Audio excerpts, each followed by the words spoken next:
Welcome guys to my YouTube channel pharmacology tips and tricks. और आज का हमारा टॉपिक है endocrine system, hormones and its classification. पूरे सिस्टम की हम बात करने वाले हैं, कौन कौन सी ग्लैंड्स हैं उनके नाम हम देखने वाले हैं यहाँ पर, ठीक है, शॉर्ट में। और हार्मोन्स और इसका क्लासिफिकेशन आज मेजरली हम यहाँ डिस्कस करने वाले हैं, राइट। अगले आने वाली वीडियो में एंडोक्राइन सिस्टम के बारे में, इसके जो ग्लैंड्स वगैरह हैं वो हम डिस्कस करेंगे। तो चलिए गाइज स्टार्ट करते हैं आज का वीडियो। और वीडियो स्टार्ट करने से पहले I would like to request you, जो भी पर्सन है नए हैं, please like share the video, subscribe my channel. तो चलिए बात करेंगे हम एंडोक्राइन सिस्टम की। एंडोक्राइन सिस्टम एक सिस्टम होता है जिसके अंदर कई सारी ग्लैंड्स यहाँ पे आती हैं, ओके। अब एंडोक्राइन का मीनिंग क्या होता है? तो एंडोक्राइन ऐसी ग्लैंड्स से मिलके बना होता है जो कि कुछ केमिकल मैसेंजर को सिक्रीट करती है, जिसको हम कहते हैं हार्मोन। और ये हार्मोन्स जो होते हैं डायरेक्टली ब्लड में फ्लो होते हैं, ओके। तो आपने सुना होगा कि कुछ एंजाइम्स होते हैं और कुछ हार्मोन्स होते हैं, दोनों में डिफरेंस क्या होता है? तो एंजाइम जो होता है ये डक्ट यूज़ करता है, मतलब किसी सेल से रिलीज होता है और कहीं दूसरे जो टारगेट टिश्यू होता है वहाँ पर जाने के लिए डक्ट का यूज़ करता है, राइट। जबकि हार्मोन्स जो होते हैं, तो हार्मोन्स के अंदर नेचर होता है कि डायरेक्टली वो ब्लड में ही फ्लो होते हैं, वो अपने टारगेट टिश्यू तक जाते हैं, ओके गाइज। तो ये तो बात है हमारी एंडोक्राइन सिस्टम की। अब एंडोक्राइन सिस्टम के अंदर जो ग्लैंड्स प्रेजेंट है, राइट साइड में जो डायग्राम आप देख पा रहे हो, उसके अंदर हम स्टार्ट करते हैं ब्रेन से। तो ब्रेन में हाइपोथैलेमस, पिट्यूटरी और पीनियल ग्लैंड, राइट, तीन ग्लैंड जो होती है वो कहाँ प्रेजेंट है? ब्रेन के अंदर प्रेजेंट है। चलते हैं थोड़ा नीचे की तरफ, नेक वाले रीजन में। तो नेक वाले रीजन में यहाँ पे जो कॉलर टाइप की आपको यहाँ पे दिख रही है, तो इसमें थायराइड एंड पैराथायराइड ग्लैंड यहाँ पे प्रेजेंट होती है, जो कि बटरफ्लाई शेप की होती है, और उसका शेप भी यहाँ पे मेंशन है, राइट। जहाँ मेरा कर्सर है ये बटरफ्लाई शेप यहाँ प्रेजेंट होता है, इसको हम कहते हैं थायराइड, और इसी के ऊपर प्रेजेंट होती है पैराथायराइड ग्लैंड। नीचे आते हैं तो यहाँ चेस्ट वाले रीजन में होती है थाइमस ग्लैंड। और नीचे आते हैं तो यहाँ डाइजेस्ट सिस्टम की हम बात करें, डाइजेस्ट सिस्टम या पेरिटोनियल कैविटी में, तो इसमें प्रेजेंट होती है पैंक्रियास। पैंक्रियास एक्सोक्राइन भी होता है और एंडोक्राइन भी होता है। पैंक्रियास के जस्ट पीछे की तरफ यदि हम देखें तो यहाँ किडनी प्रेजेंट है, और इसके ऊपर कुछ ग्लैंड्स होती हैं जिसको हम कहते हैं सुप्रारीनल ग्लैंड, मींस किडनी के ऊपर जो प्रेजेंट होती है, और इन्हीं को हम कहते हैं एड्रिनल ग्लैंड्स, ओके। नेक्स्ट बात करते हैं रिप्रोडक्टिव सिस्टम की। रिप्रोडक्टिव सिस्टम में फीमेल्स में होता है ओवरी और मेल्स में होता है यहाँ पर टेस्टिस, ओके। तो ओवरी जो होती है ये फीमेल्स के केस में होती है, जो कि हार्मोन का सिक्रीशन करती है, और टेस्टिस जो होता है मेल के केस में होता है, जो कि टेस्टोस्टेरोन हार्मोन का सिक्रीशन करता है। इसके अलावा जब प्रेगनेंसी होती है उस समय प्लासेंटा जो होता है, उस टाइम प्लासेंटा भी यहाँ पे हार्मोन सिक्रेट करता है, ओके। सो गाइज ये एक ओवरव्यू है, और जब भी आप इसको याद करें तो प्लीज़ ये डायग्राम को आप एज इट इज़ बनाएं, या अपने अकॉर्डिंग जैसे डायग्राम बना सकते हैं वैसे बनाएं, बिकॉज डायग्राम बना के भी आप याद करोगे तो ये इजीली आपको याद हो जाएगा, अदरवाइज आपको सोचना पड़ेगा, ठीक है। तो यहीं पे मैंने जो एंडोक्राइन सिस्टम्स हैं इनकी ग्लैंड्स यहाँ पे लिखी हुई है, hypothalamus, pituitary, pineal, thyroid, parathyroid, thymus, adrenal, pancreas, testis and ovary, okay guys. ऊपर से नीचे की तरफ हम डिसेंडिंग ऑर्डर में इसको याद करते हैं। तो हम बात करते हैं अब हार्मोन और इसका क्लासिफिकेशन, ठीक है। तो हार्मोन जैसे मैंने पहले बताया कि केमिकल मैसेंजर होता है, जो कि पर्टिकुलर किसी फंक्शन को परफॉर्म करता है, एंडोक्राइन ग्लैंड से रिलीज होता है directly to the bloodstream, right. So hormone को कई तरह से क्लासिफाई किया गया है। मेजरली यहाँ पे 5 क्लासेस हैं, जिसमें पहली है according to the chemical nature. इसका केमिकल नेचर कैसा है उसके बिहाफ पे इसको यहाँ पर क्लासिफाइड किया गया है। सेकेंड है on the basis of mechanism of action, कैसे ये वर्क करता है। थर्ड है according to the nature of the action, right. Nature of the action में यहाँ पे आएगा कि ये कहाँ पे वर्क कर रहा है। अकॉर्डिंग टू द इफेक्ट, इसका इफेक्ट कैसा है। और on the basis of stimulation of the endocrine gland, क्या ये एंडोक्राइन ग्लैंड को स्टिमुलेट करता है या नहीं करता है, ओके। इन बिहाफ पे, इन पॉइंट के बेसिस पे हम यहाँ बात करने वाले हैं कि किस तरह से हार्मोन्स का क्लासिफिकेशन होगा। सो सबसे पहले हम बात करते हैं according to the chemical nature. अब केमिकल नेचर के बेस पे भी हम बात करें तो मन में ध्यान आता है कि लाइक कुछ केमिकल स्ट्रक्चर होगा, है ना, कुछ ग्रुप्स अटैच होंगे, कुछ बॉन्ड अटैच होंगे, तो डेफिनेटली ऐसा ही है। नेचर ऑफ द हार्मोन में पहला स्टीरॉयडल हार्मोन। स्टीरॉयडल हार्मोन में आप लोगों ने केमिस्ट्री यदि पढ़ी है तो केमिस्ट्री के अंदर स्टीरॉयड रिंग्स होती हैं, ठीक है, और इन्हीं स्टीरॉयड रिंग से मिलकर ये आपका हार्मोन बना होता है। ठीक है। सो स्टेरॉयडल हार्मोन्स जो होता है ये लिपिड का बना होता है और कोलेस्ट्रॉल से डिराइव्ड होता है। एग्जांपल की यदि हम बात करें तो उसमें टेस्टोस्टेरोन, ईस्ट्रोजन एंड प्रोजेस्टेरोन यहाँ पर आएगा। ओके।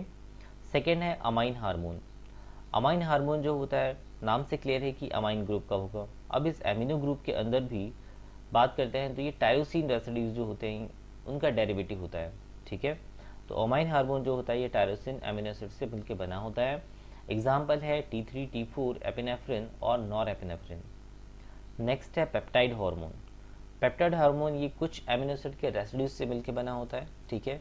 और एक चेन के फॉर्म में होता है, एक लीनियर फॉर्म में प्रेजेंट होता है ये पेप्टाइड हार्मोन। राइट। एग्जाम्पल है इसमें ऑक्सीटोसिन एंड वेसोप्रेसिन जो पिट्यूटरी के पोस्टीरियर पार्ट से रिलीज होते हैं, दोनों हार्मोन। तो आपको याद करने में इजी रहेगा कि पोस्टीरियर पार्ट से जो हार्मोन रिलीज होते हैं वही पेप्टाइड हार्मोन होते हैं। ओके। नेक्स्ट है प्रोटीन हार्मोन। अब अगेन जो प्रोटीन हार्मोन है, प्रोटीन किस चीज़ का बना होता है? एमिनो एसिड का बना होता है। ठीक है। तो इसमें भी कई सारे एमिनो एसिड्स होंगे जिसमें कि प्राइमरी, सेकेंडरी, टर्शरी, ये इनका कॉन्फ़िगरेशन होगा स्ट्रक्चर वाइज। ओके। एग्जाम्पल है इसमें इंसुलिन, ग्लूकागॉन और एसटीएच, सोमेटोट्रोपिन। ठीक है। पांचवा है ग्लाइकोप्रोटीन हार्मोन। तो इनका नेचर कैसा होगा? ग्लाइकोप्रोटीन होगा। इसके अंदर कॉन्जुगेटेड प्रोटीन्स प्रेजेंट होते हैं और कुछ कार्बोहाइड्रेट प्रेजेंट होते हैं। अब ये जो कार्बोहाइड्रेट है ये मैनोज, गैलेक्टोज एंड फ्रक्टोज यहाँ पे हो सकते हैं। ओके। एग्जाम्पल है इसका luteinizing hormone that is LH, follicle stimulating hormone FSH and TSH that is thyroid stimulating hormone. Chhath पे हम बात करते हैं इकोसिनाइड हार्मोन्स की। अब इकोसिनाइड आपने पढ़ा होगा कि अरेकेटोनिक एसिड से डिराइव किए जाते हैं इकोसिनाइड सभी। ठीक है। आगे की तरफ इसका पूरा फ्लो चार्ट है। इसमें आता है आपका प्रोस्टाग्लैंडिन्स। नेक्स्ट हम बात करेंगे on the basis of mechanism of action. Mechanism of action का मतलब होता है कि पर्टिकुलर यही हार्मोन कैसे वर्क करता है बॉडी के अंदर। ठीक है। It's not a pharmacological action, it is a mechanism of action. किसका खुद का वर्क कैसे होता है, किसके थ्रू ये काम करता है। राइट।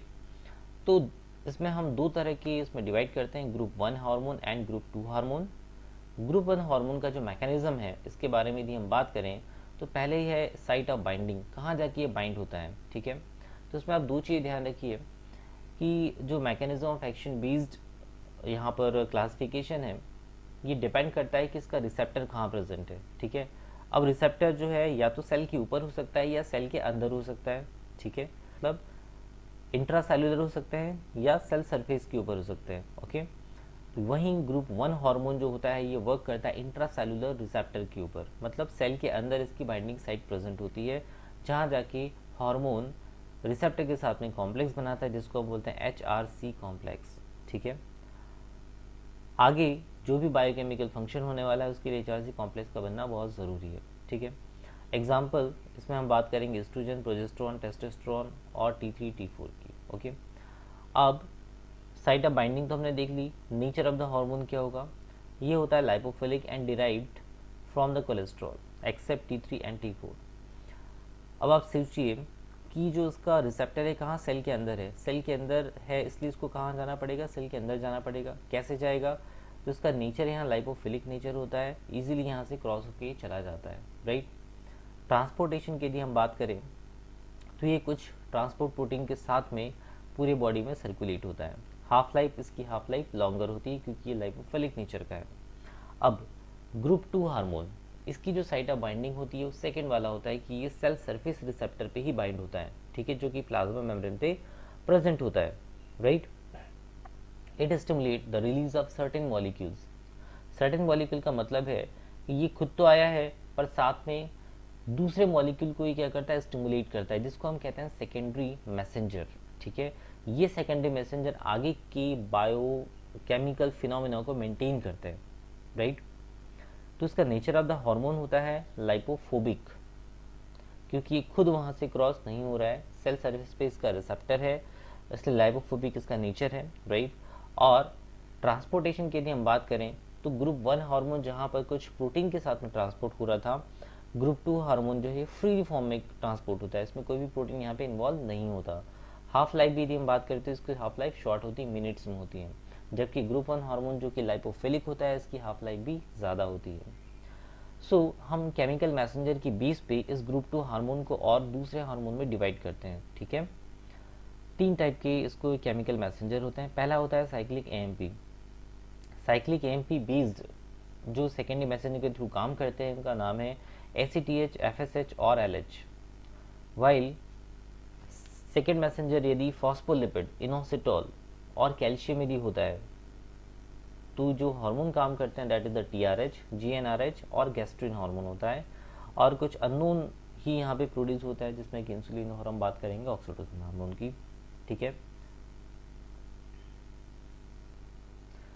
चलते हैं हमारे थर्ड पॉइंट की तरफ जिसका नाम है according to the nature of action. Right, nature of action में ये कहाँ पे वर्क कर रहा है?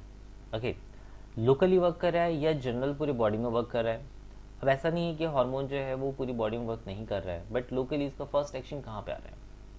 तो नेचर ऑफ एक्शन में पहला है लोकल हार्मोन। लोकल हार्मोन ये वर्क करते हैं पैराक्राइन सीक्रीशन के अकॉर्डिंग। अब पैराक्राइन सीक्रीशन क्या होता है? पैराक्राइन का मतलब होता है कि लाइक एक सेल से सीक्रेट हुआ पर अफेक्ट किसको कर रहा है? अपनी बाजू वाली सेल को अफेक्ट कर रहा है। ठीक है, अपनी जो एडजेसेंट सेल्स होती हैं उसको अफेक्ट कर रहा है। ओके, इसको हम बोलते हैं पैराक्राइन। पैरा मतलब पेरिफेरल की तरफ जाने वाला। ओके, एग्जाम्पल है इसमें टेस्टोस्टेरोन। तो टेस्टोस्टेरोन कहाँ प्रेजेंट होता है? टेस्टिस में होता है, वहाँ सेल्स ऑफ लीडिंग प्रेजेंट होती हैं, उसके थ्रू ये वहाँ पे जो वर्किंग है वो करता है। ठीक है, सेकेंड है जनरल हार्मोन। जनरल हार्मोन इसका जो टारगेट होता है ये थोड़ा सा दूसरे टिश्यूज़ या दूसरे ऑर्गन्स होते हैं जो कि ट्रांसपोर्ट होकर वहाँ तक जाता है ये। ठीक है, इंसुलिन हो गया, थायराइड हार्मोन हो गया, तो ये होगा आपका जनरल हार्मोन जो कि अदर डिफरेंट मतलब डिस्टल टारगेट पे वर्क करता हो। ओके, नेक्स्ट हम बात करेंगे according to the effect.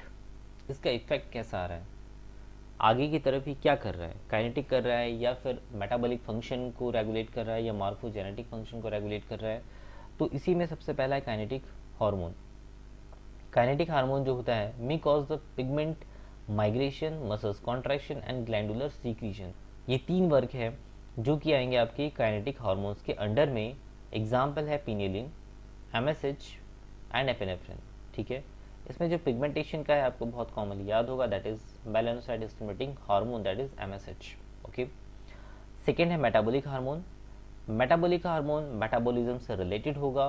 Okay, कौन कौन करेगा? Insulin, glucagon and parathormone. Right, third है मॉर्फोजेनेटिक हार्मोन। मॉर्फोजेनेटिक मतलब कुछ मॉर्फोलॉजी से रिलेटेड होगा, कुछ ग्रोथ से रिलेटेड होगा या डिफरेंशिएशन ऑफ द सेल से रिलेटेड होगा। एग्जाम्पल है STH hormone, LTH hormone, FSH hormone and thyroid hormone.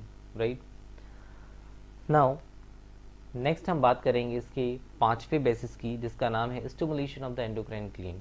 Okay, क्या हमारा हार्मोन किसी एंडोक्राइन ग्लैंड को स्टिमुलेट करता है या नहीं करता है? बिना उसको स्टिमुलेट किए अपना काम करता है। इसी बेसिस पे इसका नाम दिया गया है ट्रॉपिक हार्मोन। ट्रॉपिक का मतलब होता है बढ़ाने वाला। राइट, क्या बढ़ाता है? ये एंडोक्राइन ग्लैंड की सीक्रेशन को बढ़ाता है। ये किसी एंडोक्राइन ग्लैंड को स्टिमुलेट करता है और एंडोक्राइन ग्लैंड जो होती है अपना सीक्रेशन इंक्रीज करती है। फॉर एग्जांपल TSH जो होता है थायराइड स्टिमुलेटर हार्मोन, ये पिट्यूटरी से रिलीज होता है इसके एंटीरियर पार्ट से, बट स्टिमुलेट करता है किसको? थायराइड ग्लैंड को। किसके लिए? थायरोक्सिन हार्मोन की रिलीज होने के लिए। ठीक है, तो ये हार्मोन क्या कर रहा है? पर्टिकुलर उस ग्लैंड पे जा रहा है, उसको वहाँ पर स्टिमुलेट कर रहा है, उससे हार्मोन को रिलीज करवा रहा है। ठीक है, इसको हम कहते हैं ट्रॉपिक हार्मोन। दूसरा होता है non tropic hormone. Non tropic hormone जो होता है ये नॉन एंडोक्राइन टारगेट टिश्यू पे काम करता है, मतलब टारगेट टिश्यू तो है बट वो कैसा है? नॉन एंडोक्राइन है। ठीक, हार्मोन रिलीज नहीं करेगा। Got it. इसका एग्जाम्पल है थायराइड हार्मोन। करता क्या है ये? तो thyroid hormone increase the oxygen consumption rate. ठीक है, and metabolic activity of almost every cell. कहाँ वर्क कर रहा है? सेल के ऊपर वर्क कर रहा है। क्या वर्क कर रहा है? ऑक्सीजन कंजम्पशन को इंक्रीज कर रहा है और metabolic activity inside the cell उसको इंक्रीज कर रहा है ताकि एनर्जी यहाँ लिबरेट हो सके। Okay, so guys this is all about the hormones, endocrine system, hormones and its classification. Right, we will go to the next video for endocrine glands and its function. Okay, तो मिलते हैं next video में। Thank you, bye bye.